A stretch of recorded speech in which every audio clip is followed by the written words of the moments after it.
प्रिय भक्तजनों, मंत्र की दीक्षा लेते समय ये विशेष ध्यान रखा जाता है कि आपको गुरुजी के द्वारा जो मंत्र प्राप्त हो रहा है वो अत्यंत गोपनीय होना चाहिए। आप उस गुरु मंत्र के बारे में किसी को कोई जानकारी नहीं दें। मंत्र को समझें। जो बात समझ में नहीं आ रही हो तो अपने गुरुजी से ही संपर्क करें। गुरुजी के द्वारा जो दिया गया मंत्र है, जो दीक्षा मंत्र है, चाहे वो भले ही मंत्र आपको कहीं भी लिखा हुआ मिल जाए, कहीं भी आपका सुनने के लिए मिल जाए, लेकिन फिर भी आप अपने मुख से उस मंत्र के बारे में ये नहीं सिद्ध करेंगे कि ये मंत्र मेरा है, मेरे गुरुजी ने दिया है। मंत्र जितना गोपनीय होगा उतना ही फलदायी होता है। वही मोक्ष का कारण बनता है, वही कल्याण का मार्ग होता है। उसी से इहलोक और परलोक दोनों सुधर जाते हैं यदि आपका मंत्र गोपनीय है। गोपनीयम प्रयत्नेन स्वयं नृप पार्वती। भगवान भोलेनाथ पार्वती जी से कहते हैं कि हे देवी, मंत्र अत्यंत गोपनीय रखना चाहिए। ऐसे गोपनीय नहीं, प्रयत्न पूर्वक। जैसे किसी चीज को पकड़ते हैं और छूटने का भय होता है तो उसको और शक्ति लगाते हैं, ताकत लगाते हैं और उसको पकड़ते हैं कि छूट न जाए हाथ से। इसी प्रकार से मंत्र को गोपनीय रखने में उतनी ही शक्ति लगानी चाहिए, प्रयत्न करना चाहिए कि किसी भी कोण से वो मंत्र आपका आउट न हो।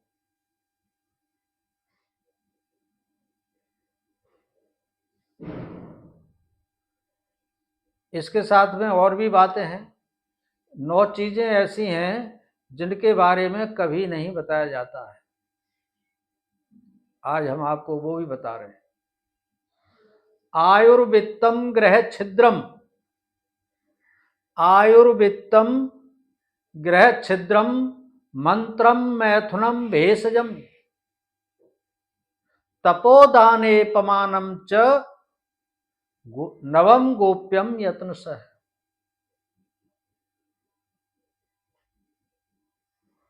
आयु,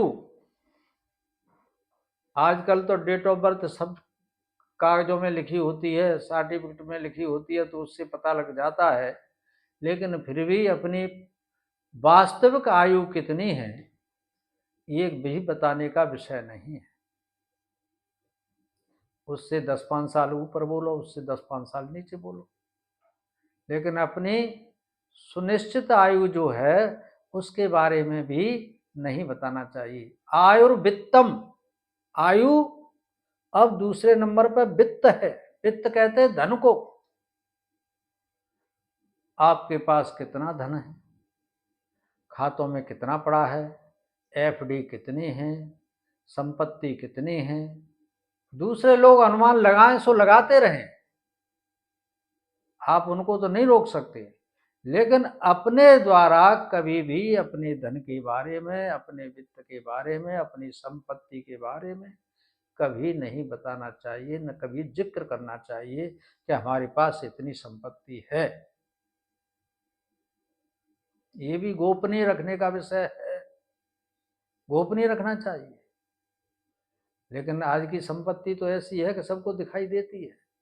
पहले संपत्ति को जो है लोग जमीन के अंदर दबा कर रखते थे, किसी को नहीं बताते थे, और यहाँ तक दबा करके रखते थे कि मर जाते थे लेकिन वो बता नहीं पाते थे और जमीन के अंदर रह जाती थी।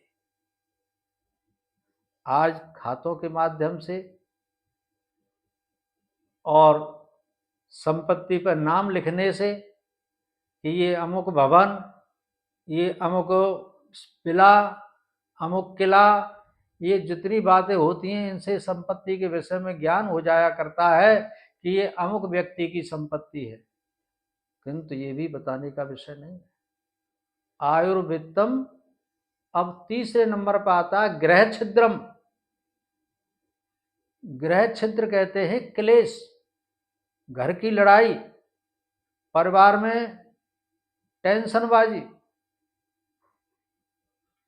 यदि आपके घर में पति पत्नी में, पिता और बेटे में, सास और बहू में, किसी भी प्रकार का, भाई भाइयों में, भाई बहन में, अगर किसी भी प्रकार का कोई व्यवधान है, किसी भी प्रकार की कोई क्लेश है, तो उसके विषय में आपको बाहर जाकर के हल्ला गुल्ला नहीं करना चाहिए। उसका आप लोग स्वयं बैठ करके ही निस्तारण करना चाहिए। अगर कुछ दबना पड़े तो दब जाना चाहिए, और कहीं कुछ त्याग करना पड़ जाए तो त्याग भी कर देना चाहिए, उसी में भलाई है। क्योंकि श्रेयो ज्ञान अभ्या साजिज्ञानम ध्यानम विशिष्यते ध्यानात् कर्म फल त्यागम त्यागान शांति निरंतरम। भगवान कृष्ण गीता में कहते हैं कि लास्ट का जो त्याग है वो तो फल उसका शांति है, शांति निश्चित मिलेगी। अगर आप त्याग की भावना रखेंगे तो परिवार के अंदर से क्लेश समाप्त हो जाएगा। यदि आपसे कोई कुछ चाहता है और आप देना नहीं चाहते हैं तो परिवार में समझ लो कि इसी बात की क्लेश हो जाती है, एक दूसरे के दुश्मन बनते जाते हैं। जबकि एक बार आप एक समय ऐसे थे कि बिना एक दूसरे के नहीं रह सकते थे, आज विवादित मामला बन गया, आज आप एक दूसरे से बात नहीं कर रहे हैं, एक दूसरे पे खिलाफ हो गए, तो क्यों? इसी संपत्ति के कारण, आपका त्याग न होने के कारण। त्याग करके देखिए, यदि आप बड़े हैं तो आपको त्याग करना ही चाहिए, और उस त्याग के माध्यम से, उस दान के माध्यम से आप जो है उस क्लेश को समाप्त कर सकते हैं, आपको शांति मिलेगी। अगर आप त्याग नहीं करना चाहेंगे, 1 इंच जगह छोड़ना नहीं चाहेंगे, तो आपको शांति कैसे मिल पाएगी? आप भी अशांति में और दूसरा पक्ष भी अशांति में ही रहेगा। इसलिए शांति की खोज करनी चाहिए। जहाँ तक हो वहाँ तक आपको त्याग करना पड़ जाए। त्याग करने का सब्र ऐसे करना चाहिए कि यदि मान लीजिए आप परिवार के अंदर त्याग नहीं कर पा रहे और आप बाहर गए, तो बाहर आपकी लाखों रुपए की जेब कट गई अथवा आपका लाखों रुपए का नुकसान हो गया, तो उसके लिए क्लेश करने के लिए कहाँ गए थे तुम? अथवा किससे जाकर के लड़े या किससे शिकायत की आपने? और शिकायत की तो उसका क्या फायदा मिला आपको? अर्थात कोई फायदा नहीं। उससे अच्छा ये है कि आप अपने परिवार में शांति करने के लिए, आप शांति को, आपके पास धन है तो खरीद सकते हो, उतना त्याग कर दीजिए और सारे व्यवस्था का भाव त्याग करके आप अपने स्नेह का भाव दीजिए। गृह छिद्र खत्म। गृह छिद्रम। अब नंबर 4 पे आता है मंत्रम। मंत्र कहते हैं दीक्षा मंत्र, गुरु मंत्र, जो आपके गुरु जी के द्वारा जो दिया गया मंत्र है, उसको विषम परिस्थितियों में भी, किसी भी स्थिति में, किसी भी स्थान पर, किसी भी कारण वो मंत्र नहीं बताना चाहिए। उस मंत्र को अत्यंत गोपनीय रखना चाहिए। आप उसको ऐसे भी न लिख करके छोड़ दें कि कोई पढ़ ले। आप उसकी लिखावट अपने हृदय में रखें और जब आपको याद आए तो अपने हृदय में से ही पढ़ें। उच्च स्वर में नहीं पढ़ें, जोर जोर से नहीं पढ़ें। आप समझें और जो मंत्र है, जिस मंत्र के जो देवता हैं वो समझें। ये दोनों के बीच का मामला है और ये माध्यम दोनों के बीच में आपको गुरुजी ने कराया है। जो गुरुजी ने मंत्र दिया है उसके विषय में अत्यंत गोपनीयता होनी चाहिए। जो लोग अपने मंत्र को, अपने गुरु मंत्र को लोगों को बता देते हैं, मंत्रों की शक्ति क्षीण हो जाती है, नाम मात्र के मंत्र लिखावट के रूप में रह जाते हैं और जो उसके मंत्र की शक्ति है वो शक्ति लौट करके गुरुजी के पास पहुंच जाती है। आपके पास क्या रहा? इसलिए अपने मंत्र को यत्न पूर्वक, प्रयत्न से, भाई कोई चीज है तो रखवाली रखनी पड़ती है ना। जब तक आप रखवाली नहीं रखेंगे तब तक वो कैसे बचेगी? इस तरह से आपको रखवाली रखनी पड़ती है। आपकी स्वयं की जिम्मेदारी बढ़ जाती है, क्योंकि उस मंत्र को आप धोखे से भी, भूल से भी किसी को न बताएं। ये आपकी स्वयं की जिम्मेदारी है, इसमें गुरुजी की जिम्मेदारी नहीं है। गुरुजी ने तो आपको मंत्र दे दिया, बता दिया, दीक्षा दे दी और ये कह भी दिया कि अत्यंत गोपनीय, गोपनीयम प्रयत्नेन स्वयं पार्वती। भगवान भोलेनाथ ने पार्वती माता से ये कहा था कि ये भक्त की जिम्मेदारी बनती है कि वो अपने मंत्र को यत्न पूर्वक रक्षा करे। जैसे कि एक बंदरिया होती है, बंदरिया का बच्चा होता है, तो वो बंदरिया का जो बच्चा होता है, जो बंदरिया के पेट से चिपका रहता है, पीठ से चिपक जाता है और बंदरिया छलांग लगाती है, घूमती है, चारों हाथ पैर से अपने दौड़ लगाती है और उस समय उसका बच्चा अगर गिर जाए तो ये बंदरिया की जिम्मेदारी नहीं है, ये जिम्मेदारी उस बच्चे की है कि बच्चे की पकड़ कैसी है। उस समय बच्चे की पूरी जिम्मेदारी होती है पकड़ कर्री करने की। उसकी पकड़ में अगर ढिलाई आ गई तो बच्चा गिरेगा, बंदरिया नहीं। हाँ, अगर बच्चा कमजोर है और उसकी पकड़ में थोड़ी बहुत ढीली मालूम पड़ रही है तो बंदरिया चलते फिरते हाथ तो लगा सकती है लेकिन जिम्मेदारी नहीं लेती। ये जिम्मेदारी स्वयं की होती है। ऐसे ही भक्त की स्वयं की जिम्मेदारी है कि वो अपने मंत्र को अत्यंत गोपनीय रखते हुए अंतःकरण में जाप करे, उसकी पूजा करे, उसका ध्यान करे। ये केवल भक्त की जिम्मेदारी होती है।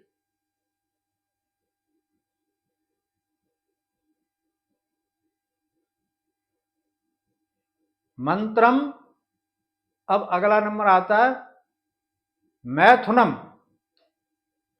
पति पत्नी के आपके अपने संबंध जो होते हैं वो भी गोपनीय होते हैं। पति पत्नी में लड़ाई हो, झगड़ा हो, कोई भी बात हो जाती है तो ये भी विषय गाने बजाने वाला नहीं है। उनके जो आपसी संबंध हैं उनके विषय में भी कहने का विषय नहीं है, न कहीं बताने का विषय होता है। गोपनीयम प्रयत्न, ये भी गोपनीय है। मंत्रम मैथुनम भेषजम। भेषजम कहते हैं औषधि को। यदि किसी संत के द्वारा आपको कोई ऐसी औषधि मिल गई है जो केवल और केवल परोपकार के निमित्त है, जिससे आपको उससे धन नहीं वसूलना है, तो वो अत्यंत गोपनीय रखी जाती है। अगर आप उसको भी गा देंगे, बजा देंगे तो वो भी असर करना बंद कर जाती है। मंत्रम मैथुनम भेषजम। अब तपोदाने अपमानम च।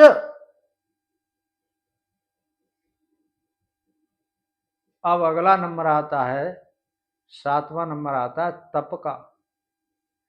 आप कितना तप कर रहे हैं, कितनी तपस्या कर रहे हैं, कैसी तपस्या कर रहे हैं, कितनी कठिन कर रहे हैं, कितनी आसान कर रहे हैं, ये भी विषय बताने का नहीं है।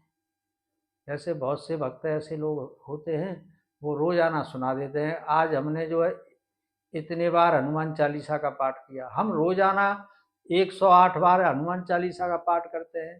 कोई कहता है हम 21 बार रोजाना हनुमान चालीसा का पाठ करते हैं। कोई कहता है कि हम 1000 का जाप करते हैं। ये जो तप कर रहे हैं आप, किसी भी प्रकार का तप कर रहे हैं, उस तप के विषय में भी बताया नहीं जाता है। ये भी गोपनीय कहे गए हैं, ये गोपनीय होते हैं। अब इसके बाद 8वां नंबर आता है दान का। आप दान करते हैं, अच्छी बात है। अब आप दानदाताओं की लिस्ट में अपना नाम लिखवा देते हैं, हमने इतना दान किया। आज तो जितना दान कर रहे हैं लोग, उससे ज़्यादा की रसीद कटवाते। आज तो दानी ऐसे लोग हैं, दानदाता ऐसे हैं कि वो 1 लाख की रसीद कटवाई, क्योंकि वो इनकम टैक्स में आ रहे हैं, और किसी आश्रम में जाकर के 1 लाख की रसीद कटवाई और वहाँ से 50,000 रुपये वापस ले आए। यानी 1 लाख का दान करने के बाद भी उसी संस्था से 50,000 रुपये वापस ले आए। तो ये तुम क्या कर रहे हो? क्यों दे रहे हो? और देने के बाद लिया किसने? अरे राजा नृग थे, उन्होंने 1 लाख दान करी, गाय दान की थी वशिष्ठ जी को। और 1 लाख गायें बहुत होती हैं। उन्हीं गायों में से एक गाय राजा नृग की गायों में आकर के मिल गई। जब वशिष्ठ जी ने अपनी गायों की संख्या निश्चित की तो एक गाय कम निकली, तो उन्होंने कहा राजन, आपने हमें 1 लाख गाय दान की थी, एक गाय तुम्हारे यहाँ पहुंच गई।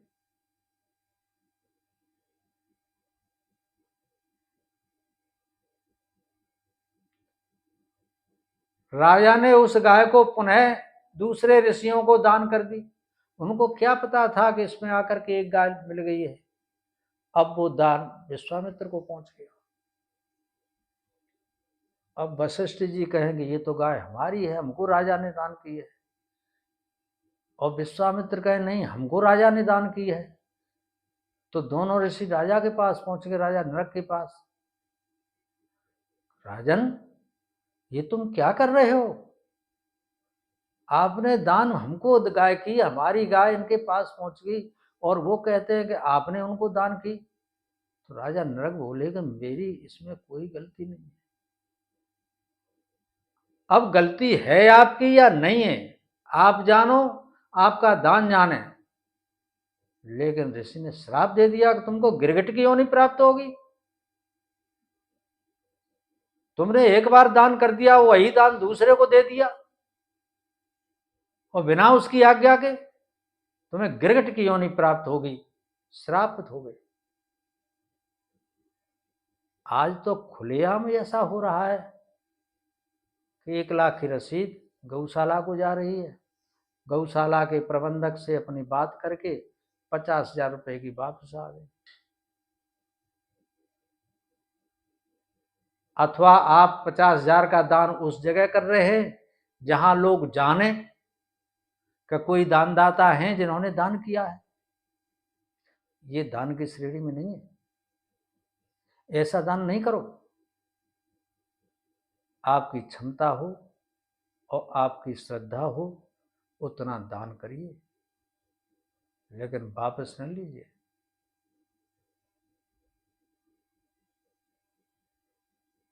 ये भी अत्यंत गोपनीय रखने का विषय है, इसको भी यत्नपूर्वक गोपनीय रखना चाहिए। तपोदाने अपमानम च, अपमान। आप कितने बड़े राजा हैं, या कितने बड़े मंत्री हैं, या कितने बड़े सिद्ध पुरुष हैं, या आप बड़े सेठ हैं, आपको आपके इलाके में जानते हैं, आपके घर परिवार में जानते हैं, आपके गांव जिले में बस्ती में जान सकते हैं। आप अपनी बस्ती के सेठ हो सकते हैं, आपकी बस्ती में आपका सम्मान हो सकता है। और यदि भूलवश किसी दूसरे प्रांत में पहुंच गए या अपनी मर्जी से दूसरे प्रांत में गए या दूसरे देश में गए, तो वहां आपको कोई नहीं जानता कि आप कितने बड़े सेठ हैं या कितने बड़े ऊंचे आदमी हैं या आप कितने शक्तिशाली वैभवशाली हैं, आपको कोई नहीं जानता। और वहां जाकर के यदि आपका अपमान हो जाता है, वहां लोग आपको, छोटे छोटे लोग भी कोई अपमान कर देते हैं, तो उस अपमान को गोपनीय रखना चाहिए। उस अपमान के विषय में आकर के अपने घर में, अपने परिवार में, अपने बस्ती में, अपने चाहने वालों में किसी को नहीं बताना चाहिए। आप अपने अनुयायियों को न बताएं। क्यों? कि यदि आप उस अपने अपमान को बताएंगे तो जो आपके अनुयायी भक्त हैं, जो आपके घर के लोग हैं, वो आपका अपमान सुन करके दुखी होंगे, और किसी को दुख देना उचित नहीं। इसलिए अपने अपमान को भी ऐसे ही गुप्त रखना चाहिए जैसे कि मंत्रों को गुप्त रखा जाता है, जैसे कि धन को गुप्त रखा जाता है। ऐसे ही अपने अपमान को जो गुप्त रखते हैं वही सच्चे भक्त होते हैं। जैसे कोई महात्मा है, ऐसी बस्ती में पहुंच गया जिसके विषय में कहने लगे लोग, अरे ऐसे बाबा तमाम आते हैं।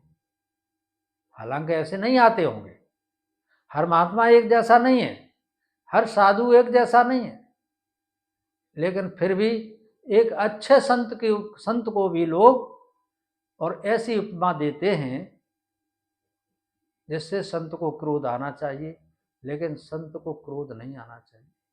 उनकी गलती नहीं है, वो जो कह रहे हैं वो कह रहे हैं, उन्होंने ऐसा ही देखा है, लेकिन सबको एक जैसा नहीं हो सकता है। इसलिए किसी के विषय में आपको अगर कोई शिकवा शिकायत है तो उसको अपने अंतःकरण में रख करके नष्ट कर देना चाहिए, लेकिन उसका व्याख्यान नहीं करना चाहिए।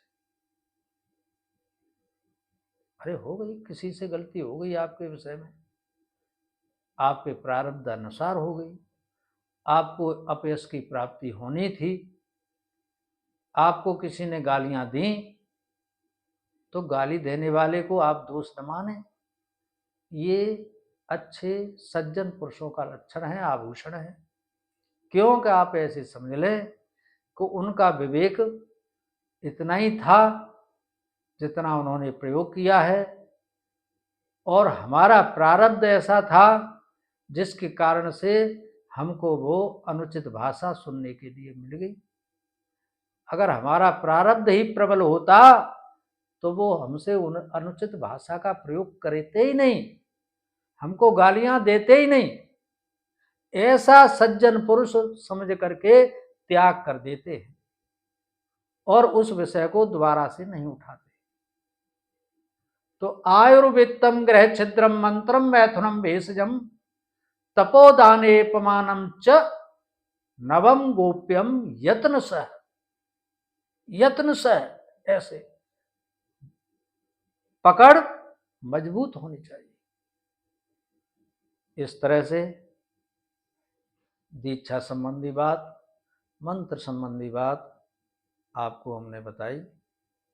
आप इसका अनुकरण करेंगे, आपकी समझ में आए तो चैनल को सब्सक्राइब जरूर कर लें, और अगर नहीं समझ में आ रही हो तो कोई बात नहीं, जैसा आपका मन करे वैसा आप करें।